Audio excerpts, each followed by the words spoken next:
महिला आयोग अध्यक्ष ने मथुरा में की जन सुनवाई। घरेलू हिंसा के बढ़ते मामलों पर जताई चिंता, अधिकारियों को दिए निर्देश। नमस्कार, आप देख रहे हैं कंटाप टीवी। मैं हूं आपके साथ संदली सिंह। हर पल की बड़ी और सटीक खबर दिखाने का हमारा वादा है। तो चलिए बढ़ते हैं सीधा खबर की ओर, देखते हैं ये पूरी रिपोर्ट। उत्तर प्रदेश राज्य महिला आयोग की अध्यक्ष डॉक्टर बबीता चौहान मंगलवार को मथुरा पहुंची। उन्होंने पीडब्ल्यूडी गेस्ट हाउस में महिलाओं की समस्याओं को सुनने के लिए जन सुनवाई की। इस दौरान बड़ी संख्या में शिकायतें दर्ज की गईं, जिनमें घरेलू हिंसा से संबंधित मामले सबसे अधिक थे। जन सुनवाई के बाद मीडिया से बातचीत में डॉक्टर बबीता चौहान ने घरेलू हिंसा के मामलों में लगातार वृद्धि पर चिंता व्यक्त की। उन्होंने बताया कि कई मामलों में 20 से 25 वर्ष तक वैवाहिक जीवन बिताने के बाद भी पति पत्नी के बीच गंभीर विवाद सामने आ रहे हैं। डॉक्टर चौहान ने कहा कि महिला आयोग ऐसे मामलों को गंभीरता से ले रहा है और पीड़ित महिलाओं को न्याय दिलाने के लिए हर संभव प्रयास कर रहा है। उन्होंने संबंधित अधिकारियों को निर्देश दिए कि जन सुनवाई में प्राप्त घरेलू हिंसा के मामले का प्राथमिकता के आधार पर शीघ्र निस्तारण किया जाए।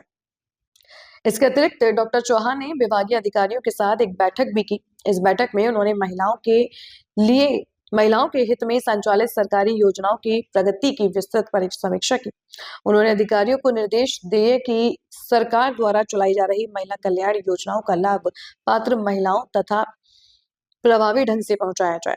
डॉक्टर चौहान ने जोर देकर कहा कि महिला सशक्तिकरण सरकार की प्राथमिकता है। आयोग महिलाओं की सुरक्षा और सम्मान सुनिश्चित करने के लिए लगातार कार्यरत है। उन्होंने महिलाओं से अपील की कि किसी भी समस्या की स्थिति में वे बेझिझक शिकायत दर्ज कराएं, ताकि समय पर समाधान सुनिश्चित किया जा सके। देखिए, आज तो जो मेरे इसमें आए हैं वो सारे घरेलू हिंसा के मामले ज़्यादा आए हैं और ज़्यादातर वो उसी तरह के केसेस हैं कि पतियों के किसी दूसरी महिलाओं से रिलेशन है, किसी की शादी को 20 साल हो गए, 26 साल हो गए, किसी को 3 साल 4 साल। मतलब मुझे तो समझ ही नहीं आ रहा कि किस तरफ दुनिया जा रही है और ये सब समाज में क्या हो रहा है। तो कुछ ना कुछ तो इसके सुधार के लिए करना चाहिए।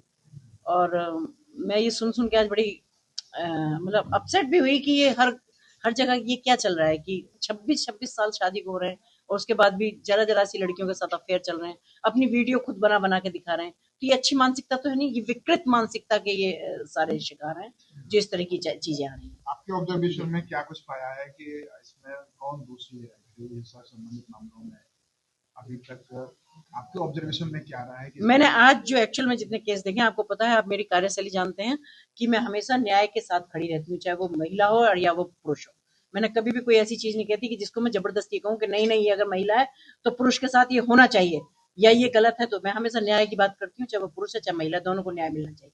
जो दोषी है उसको सजा मिलनी चाहिए और जो निर्दोष है उसके साथ हमें खड़े रहना चाहिए। तो आज जो इतना भी मैंने देखा उसमें 100% मुझे पुरुष कहीं ना कहीं गलत दिखाई दिए।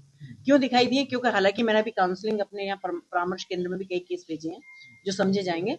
हमारे यहाँ अपने पुलिस विभाग में भी कई केसों को भेजा है, क्योंकि कार्रवाई उन पर तभी होगी जब दोनों पक्षों को सुन लिया जाएगा और दोनों पक्षों के बारे में ये होगा कि भाई कौन इसमें किसकी गलती कितनी है। क्योंकि अभी हमारे पास तो जनरली महिलाएं आई हैं, उन्होंने अपना पक्ष रखा है।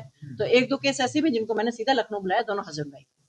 तो मुझे लगता है कि अगर इस तरह की हरकतें हैं तो इस पर तो हमें सामाजिक रूप से भी एक विचार करना चाहिए कि ये क्यों ऐसी प्रवृत्ति बनती जा रही है। घरेलू हिंसा के मामले बढ़ रहे हैं? घरेलू हिंसा के मामले बढ़ रहे हैं और आज की देख के तो मैं यही कहूंगी कि ये कहीं ना कहीं कुछ इस तरह की हरकतें हो रही हैं कि जहाँ पति पत्नी एक दूसरे का विश्वास खो रहे हैं, जो इतने इतने लंबे टाइम साथ साथ रह रहे हैं कि अपनी 25-25 साल 26-26 साल शादियों में रह के, रिलेशनशिप में रह के, उसके बाद भी एक दूसरे पे इतना विश्वास खो रहे हैं कि कोई एक दूसरे के साथ कहीं मतलब हम ऑनेस्टली नहीं रह पा रहे हैं, अपने परिवार को बिखर दे। जब बच्चों तक की भी शादियां हो चुकी हैं उसके बाद भी उनके जो फादर हैं बच्चों के, उसका पति है, उसका कहीं ना कहीं अफेयर देखा जा रहा है, लड़कियों के साथ घूम रहे हैं।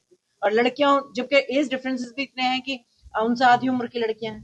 तो ये मुझे लगता है कि समाज में एक जागरूकता का एक अभियान जो चलाना है उसको भी बहुत जबरदस्त तरीके से चलाना चाहिए। कि ये एक सामाजिक विकृति है कि पत्नी के बीच में मिसबिहेव की घटना ज्यादा आ रही है।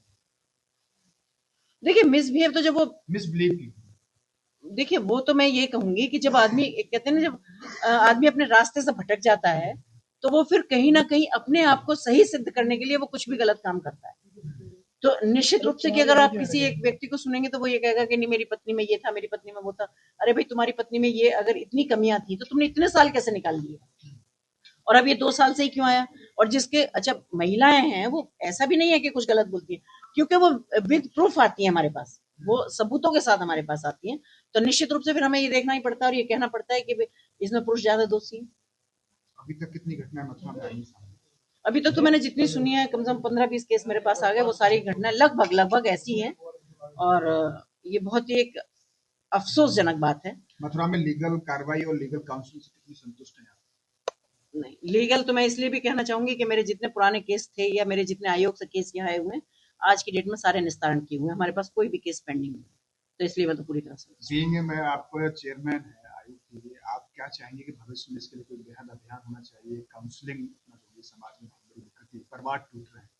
देखिए, हमारी कोशिश तो ये चल ही रही है, लेकिन मैं तो आप लोगों के माध्यम से भी अनुरोध सबसे करना चाहती हूँ और आप लोगों से भी ये कहना चाहती हूँ कि कहीं ना कहीं कुछ हमें ऐसी कुछ एक्सरसाइज समाज में करनी चाहिए जरूर, कहीं या तो वो वर्कशॉप टाइप में लगाना चाहिए या वो नुक्कड़ सभाएं हमें ऐसी कुछ करना चाहिए, या कहीं कुछ ऐसा होना चाहिए कि ये जो लोग जो दिशा भटक रहे हैं और ये जो इस तरह की हरकतें हो रही हैं, परिवार टूट रहे हैं इस उम्र में आके। सोशल मीडिया को कितना जिम्मेदार मानती हैं आप इसके? देखिए, सोशल मीडिया को तो मैं मानती हूँ इसमें, क्योंकि मेरे पास कितने सारे केसेस ऐसे होते हैं कि जो आजकल वो ऑनलाइन चैट करने के बाद और वो रिलेशनशिप में आ जाते हैं, और फिर वो जबकि किसी को ये नहीं पता कि वो कौन है, क्या है, उसकी बैकग्राउंड क्या है, बस वो इमोशनली कहीं ना कहीं ऐसे अटैच हो जाते हैं, तो एक दूसरे को ब्लैकमेलिंग शुरू हो जाती है। या वो होते तो जब ये पत्नी को पता चलेगी या पति को पता चलेगी किसी पत्नी के बारे में, तो निश्चित रूप से घर टूटेगा, कहीं ना कहीं अविश्वास आएगा। जब अविश्वास आएगा तो फैमिली में सबसे बड़ी किसी भी रिश्ते की अगर बुनियाद होती है तो वो होता है विश्वास, और जब विश्वास की नींव हिलने लगती है तो आप उम्मीद करें कोई परिवार चल जाएगा, तो वो नहीं चल सकता। तो इसके लिए सोशल मीडिया भी दोषी है। किसको जिम्मेदार मानती हैं आप, पुरुष और महिलाओं में? अब मैं तो किसी को ये नहीं कहती, मैं कहती हूँ अपने थोड़े बुद्धि को खोल के रखें और अपना ये देखें, क्योंकि अगर घर महिला का बिगड़ रहा है, महिला इसलिए दुखी है क्योंकि वो बच्चों को साथ लेके चल रही है, वो परिवार की मान मर्यादा को साथ लेके चल रही है। पुरुष इसलिए कि वो पुरुष है, अगर वो इस बात पे फ्री है कि वो पुरुष है और वो किसी भी महिला के साथ रह सकता है, 2 के साथ रह सकता है, 4 के साथ रह सकता है, तो उनको अपनी मानसिकता बदल देनी चाहिए। तो ये गलत बात है, इसके लिए दोनों जिम्मेदार हैं, क्योंकि एक दिन वो भी होता है कि जब वो पुरुष को भी भोगना पड़ता है, और ऐसे हजारों पुरुष हैं कि जो आज महिलाओं से ब्लैकमेल हो रहे हैं, गलत काम करते हैं, फिर उनकी वीडियो रिलीज होती है और फिर वो उनको ब्लैकमेल करते हैं, तो फिर वो सुसाइड करते हैं।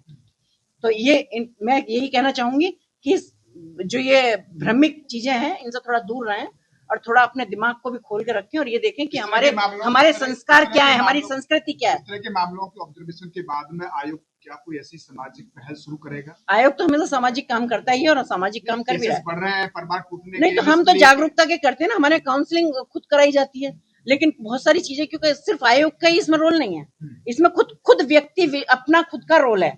इसमें आयोग क्या करेगा? अगर आप रात में बैठ के चैट कर रहे हो तो आयोग थोड़ी देखने जा रहा है तुम्हारे घर की तुम चैट कर रहे हो नहीं कर रहे। शिकंजा कैसे कस सकते हैं? शिकंजा तो अपने तीसरा सेंस खोलना पड़ेगा, तभी उसमें शिकंजा कसा जाएगा। इसमें क्या कर सकते हो तुम? बालिग है, बालिग वो पत्नी भी है, वो भी है, उसमें इसमें कोई क्या कर सकता है? इसमें तो ये है, आपके माध्यम से भी, सारे मेरे विभाग जितने बैठे हैं इनके माध्यम से भी, और जितनी सोशल ऑर्गेनाइजेशन है इनके माध्यमों से भी कुछ ना कुछ ऐसा जरूर करना चाहिए कि लोगों के दिमाग से इस पूरे कचरे को निकाल देना चाहिए कि ये सिर्फ सोशल मीडिया है, ये सिर्फ थोड़ी बहुत देर इसमें एंटरटेन कर लो वो एक अलग बात है, पर तुम इसे अपने जीवन में उतार लोगे तो ये घातक बनेगी और विष बनेगी। तो इसलिए अच्छी चीजों के लिए इस्तेमाल करें सोशल मीडिया का, बुरी चीजों के लिए इस्तेमाल इसका बिल्कुल ना करें। अगर फिलहाल इतना ही इस खबर में। हर बड़ी और छोटी खबर की सटीक जानकारी के लिए बने रहिए कंटाप टीवी के साथ। आप देखते रहिए कंटाप टीवी, खबरें जो सिर्फ दिखाई नहीं जाती असर भी करती हैं। नमस्कार।